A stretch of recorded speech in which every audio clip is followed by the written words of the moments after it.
फिलहाल इतना ही। ताजा तरीन खबरों के लिए देखते रहिए डीडी समाचार में आपका स्वागत है। शुरुआत करते हैं यूपी स्पेशल बुलेटिन के साथ। जम्मू कश्मीर के पुलवामा में हुए आतंकी हमले की चौथी बरसी पर संगम नगरी प्रयागराज में कई राजनीतिक और सामाजिक संगठनों ने वीर शहीदों को श्रद्धांजलि दी और उनके त्याग और बलिदान को याद किया। कांग्रेस, आम आदमी पार्टी और अतेवा पुरानी पेंशन बचाओ मंच से सुभाष चौक पर कैंडल मार्च वीर शहीदों को श्रद्धांजलि देते हुए उन्हें नमन किया।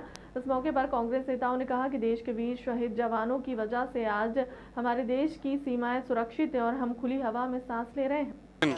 हमारे वीर जवानों ने शहादत दिया पुलवामा में।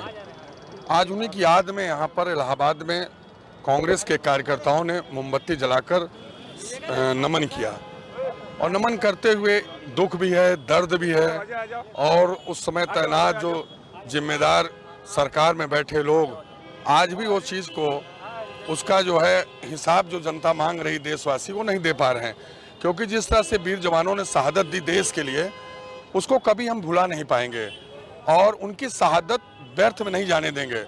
कम से कम जिनके वजह से उनकी शहादत हुई, देश के हित में ऐसे लोगों के खिलाफ कार्रवाई होना चाहिए और कड़ी कार्रवाई होना चाहिए जो सड़क पर दिखाई पड़े, क्योंकि देश हमारा जवान और किसान के वजह से सुरक्षित है। लेकिन दुर्भाग्य है कि हमारे जिस तरह से आतंकी हमले हमारे देश के अंदर हो रहे हैं और हमारे वीर जवान शहादत दे रहे हैं देश के लिए, इसको हम कभी नहीं भुला पाएंगे। आज उन्हीं की याद में यह मोमबत्ती जलाकर हम नमन करते हैं और इस बात का संकल्प लेते हैं कि शहीद जो जवान हैं हमारे, उनके जिस तरह से उन्होंने शहादत दी है हम उनको कभी भुला नहीं पाएंगे। मुकुंद तिवारी, महासचिव उत्तर। आजमगढ़ शहर के ITI ग्राउंड में मंगलवार को सामूहिक विवाह कार्यक्रम का आयोजन किया गया। कार्यक्रम के दौरान करीब 500 जोड़ों ने शादी के बंधन में बंधकर एक साथ रहने की कसमें खाई। वहीं कार्यक्रम में मौजूद मेहमानों ने नव दंपतियों को आगामी जीवन के शुभकामनाएं भी दी। मुख्य विकास अधिकारी आनंद कुमार शुक्ला ने बताया कि पहले भी कई कार्यक्रम सामूहिक विवाह के आजमगढ़ में आयोजित होते रहे हैं। सर, मुख्यमंत्री सामूहिक विवाह से उसके लिए कितने से जुड़े हैं? क्या हम लोगों का जो माननीय मुख्यमंत्री सामूहिक विवाह कार्यक्रम है उसमें वार्षिक लक्ष्य हमारा 2251 है। इसमें हम लोग कई कार्यक्रम करा चुके हैं। आज का जो कार्यक्रम चल रहा है, जैसे कि आप देख रहे हैं, काफ़ी बड़ी संख्या में लोग आए हुए हैं। इसमें लगभग 500 जो हमारे लाभार्थी आए हुए हैं, जिनका हम लोग एक भव्य कार्यक्रम आज हम लोग आयोजित किए हुए हैं। तो सर मुसलमान भी सर इसमें सभी को, सभी धर्म जातियों को इसमें शामिल किया गया है। क्या सभी वर्ग के लोग हैं। इसमें हम लोग उपहार में उनको जो भी शादी के जो भी सामान होते हैं, मोबाइल फ़ोन है और भी जो पायल है और घरेलू जो भी सामान होते हैं वो देते हैं। इसके अलावा 35,000 रुपये उनके खाते में हम लोग सीधे ट्रांसफ़र करते हैं। और भी क्या संदेश देना चाहेंगे सर? एक बहुत बड़ा कार्यक्रम है और एक तरीके से एक सामूहिक विवाह, एक सामूहिक उल्लास का कार्यक्रम है और हम सभी को शुभकामनाएं देते हैं। जो भी यहाँ परिवार आए हुए हैं, जो भी जोड़े आए हुए हैं, उनके मंगलमय भविष्य की हम लोग कामना करते हैं। सर, जो खाते में जो पेमेंट आप बता रहे हैं वो लड़के के पक्ष में वो लड़की के खाते में जाएगा। 35,000 रुपये लड़की खाते में हम लोग ट्रांसफ़र करेंगे पैसे। तेज रफ्तार बाइक अनियंत्रित होकर ट्रक से टकराई है। बाइक सवार एक व्यक्ति की हुई मौत, एक को आई मामूली चोट। सभी घायलों को ट्रॉमा सेंटर में कराया भर्ती। डॉक्टरों ने एक व्यक्ति को किया मृत घोषित। सूचना मिलने पर मौके पर पहुंची पुलिस ने शव को कब्जे में लेकर पोस्टमार्टम के लिए भेजा। मामला देहात कोतवाली क्षेत्र के गुरेहे रोड का है। डॉक्टर साहब, एक व्यक्ति को लाया गया है, कहाँ से लाया गया, कैसी हालत है? ये उमेश मिश्रा सना हरिशंकर मिश्रा 45 साल के पुरुष और वही कोतवाली नगर के रहने वाले हैं। इनके बेटे द्वारा लाए गए हैं और ये हमारे यहाँ ब्रॉड डेटा है, एक्सीडेंटल मामला है। यहाँ जब आए हैं तो मृत पाए गए हैं और शव को मार्चरी में रखवा दिया गया है। आगे पोस्टमार्टम कार्रवाई की जा रही है। यूपी में हाल ही में ग्लोबल इन्वेस्टर समिट का आयोजन हुआ था, जिसमें आनंदा डेयरी के चेयरमैन राधेश्याम दीक्षित ने ग्लोबल इन्वेस्टर समिट में 650 करोड़ का इन्वेस्ट करने का साइन किया है। यूपी के 35 अधिक जनपदों में दूध प्लांट लगाने का दावा किया है। इसके चलते करीबन कई हजार युवाओं को रोजगार मिलेगा। आनंदा डेयरी के चेयरमैन ने सराय गाँव में 25 से अधिक किसानों को बायोगैस प्लांट डोनेट किए हैं। अजाय सयाना में तहसील क्षेत्र के गांव सराय में बायोगैस प्लांट मिलने से ग्रामीणों में खुशहाली का माहौल बना हुआ है। सर, क्या नाम है आपका और कौन से पद पर आप तैनात हैं और कौन से विभाग से आप आते हैं? मेरा नाम राजेश कुमार पटेल है और मैं महाप्रबंधक नेटवर्क 3 जो कि यूपी के पश्चिम ज़िले 17 ज़िले जो मेरे अंतर्गत आते हैं उनके कार्यभार देखता हूँ। सर, आनंदा कंपनी के द्वारा ग्रामीणों को कुछ एक नई योजनाओं का यहाँ पर योगदान करने सहयोग करने के लिए एक मीटिंग रखी गई है, तो आपकी SBI द्वारा क्या उनको योगदान दिया जा रहा है, क्या फ़ायदा पहुँचेगा ग्रामीणों को आपकी तरफ से? जहाँ तक फ़ायदा पहुँचाने की बात है, भारतीय स्टेट बैंक गांव का बैंक रहा है, क्योंकि हमें पता है कि जब तक गांव का विकास होगा तभी देश का विकास होगा, और इसके लिए हमारी बहुत सारी शाखाएं गांव में हैं। इस दिशा में चूँकि हर जगह पर हम नहीं पहुंच सकते, इसलिए हम लोगों ने इसमें अगला कदम बढ़ाया CSP कस्टमर सर्विस पॉइंट्स, जिससे कि हम गांव के किसानों से जुड़ सके। जब इसी प्रयास में जब हमने देखा कि आनंदा भी उसी तरह से गांव से जुड़ा हुआ है, तो हमने सोचा क्यों ना हम लोग मिलकर इस काम को आगे बढ़ाएं।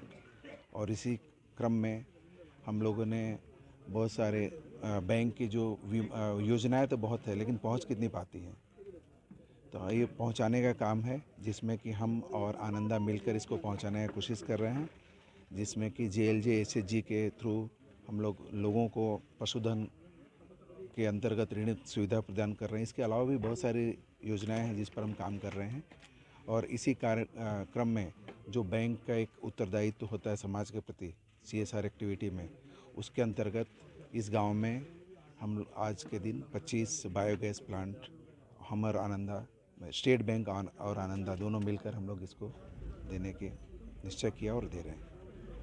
शिवरात्रि का त्यौहार नजदीक है, ऐसे में बिजनौर में कांवरियों की टोली रवाना होने लगी है। जलाभिषेक के लिए नाचते झूमते चल पड़े शिव भक्त, सड़कों पर गूंजा बोले बम का उद्घोष। शिव भक्तों की टोलियां कंधों पर रंग बिरंगे कावड़ लेकर मनमोहक झांकियों के साथ जल लेने के लिए निकल पड़े हैं। यूपी उत्तराखंड की सीमा से सटे बिजनौर के मंडावली में सड़क किनारे स्थित प्राचीन मोटा महादेव का मंदिर सैकड़ों साल पुराना है।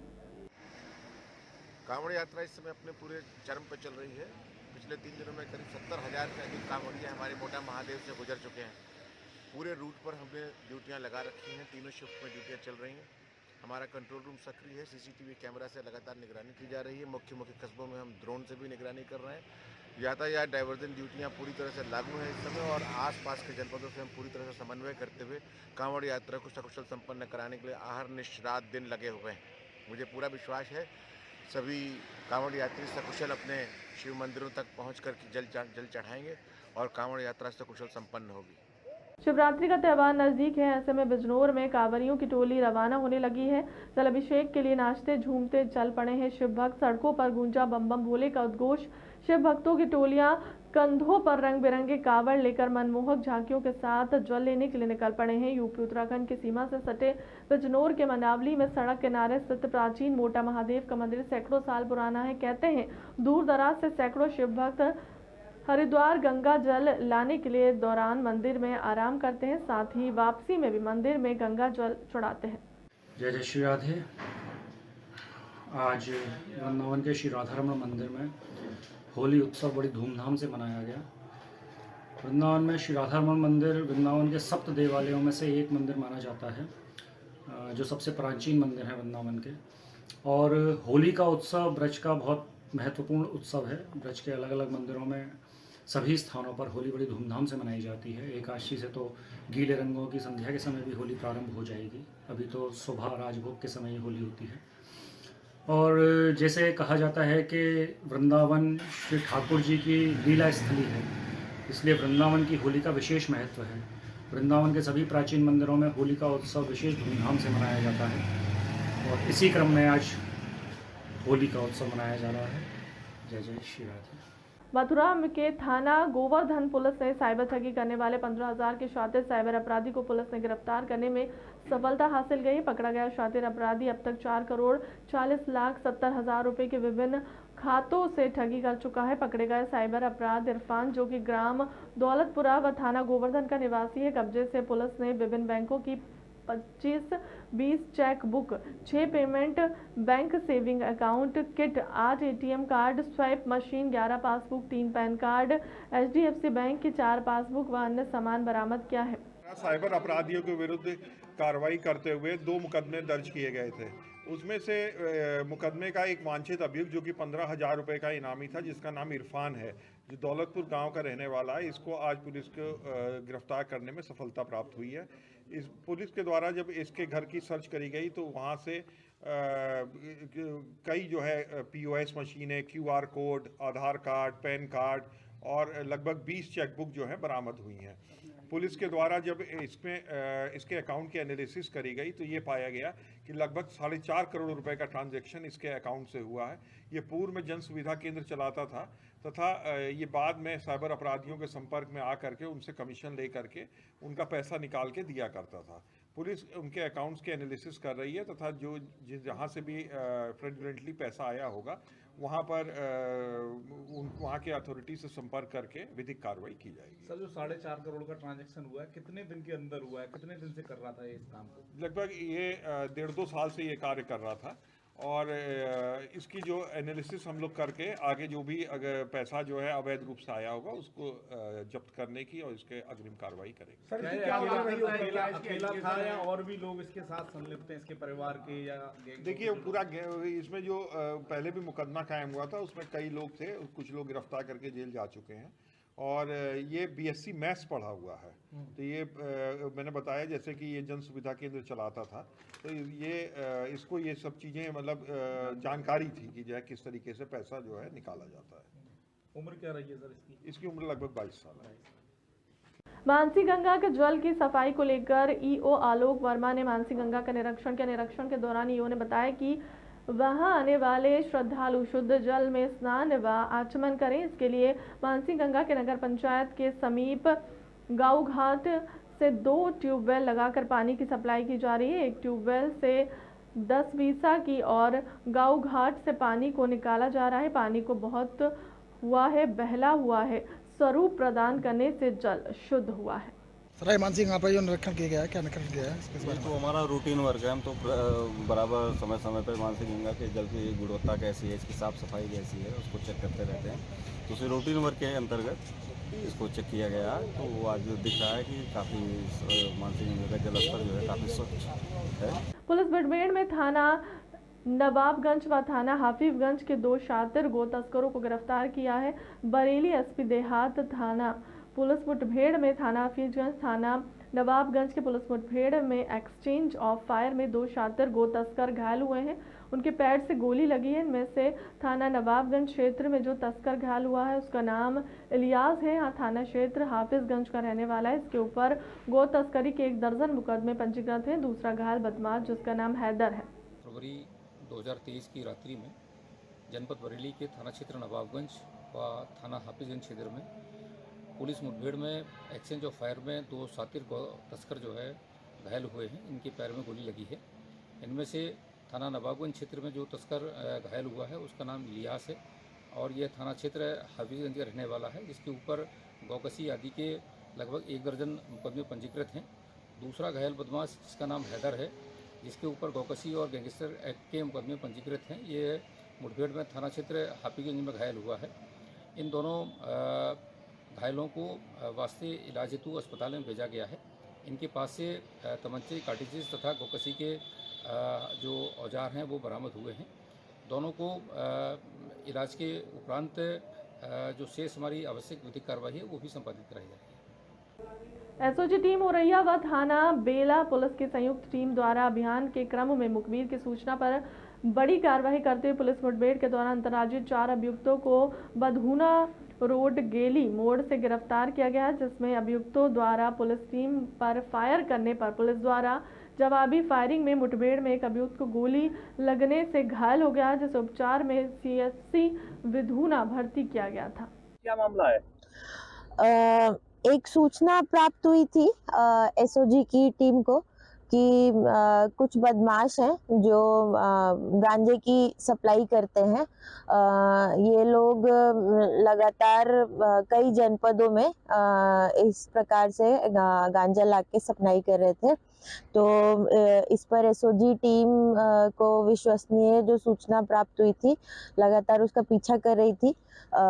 जब ये बिधुना से बेला की तरफ आए अपराधी, तो उनको पता चल गया कि उनका पीछा किया जा रहा है। इन्होंने थानाध्यक्ष बेला को सूचना दी, तो दोनों तरफ से जब गाड़ियां उन्होंने देखी तो इधर एक गैली तिराहा, जहाँ पर अभी आप खड़े हैं इससे आगे, यहाँ से अभियुक्तों ने गाड़ी मोड़ ली और अपनी स्कॉर्पियो गाड़ी से उतरकर ये लोग भागने लगे। इनको रोकने का प्रयास किया गया तो इन्होंने पुलिस पार्टी पर फायर कर दिया, जिसकी जवाबी फायरिंग में एक अभियुक्त के दाहिने पैर पर गोली लगी है, जिसके बाद वो गिर गया। उसे प्राथमिक उपचार के लिए CHC भेजा गया है। बाकी 3 लोग को पकड़ लिया गया है। इनके पास स्कॉर्पियो सफ़ेद गाड़ी है जिस पे नंबर ना आगे लगा ना पीछे लगा। अभी उसकी तस्दीक की जाएगी। एक 315 बोर का तमंचा है इनके पास, एक कारतूस मिला है, एक उसमें अंदर भी फंसा हुआ है राउंड। पीछे जब गाड़ी में चेक किया गया तो इसमें 8 जो है बॉक्स हैं, जिसमें जो सूचना के अनुसार ये गांजा जो सूचना थी हमारे पास वो उपलब्ध है। ये जो अभियुक्त मिले हैं इसमें जसवीर यादव जो कि घायल है, ये नगला विष्णु थाना शौरिक का रहने वाला है। इससे पूछताछ की गई तो ये पूर्व में फतेहगढ़ से NDPS में जेल जा चुका है और ये नोएडा से लेकर पूरा हमारे कानपुर रेंज के कई जनपदों में ये सप्लाई करता है। और सत्येंद्र कुमार, प्रदीप कुमार और जयकेश, ये सत्येंद्र कुमार भरथना इटावा का है, बाकी सभी अभियुक्त शौरिक जनपद कन्नौज के रहने वाले हैं। अब तक की खबर में इतना ही। जल्द हाजिर होंगे अगले बुलेटिन के साथ। नमस्कार। बात राजनीति की हो या हो समाज की,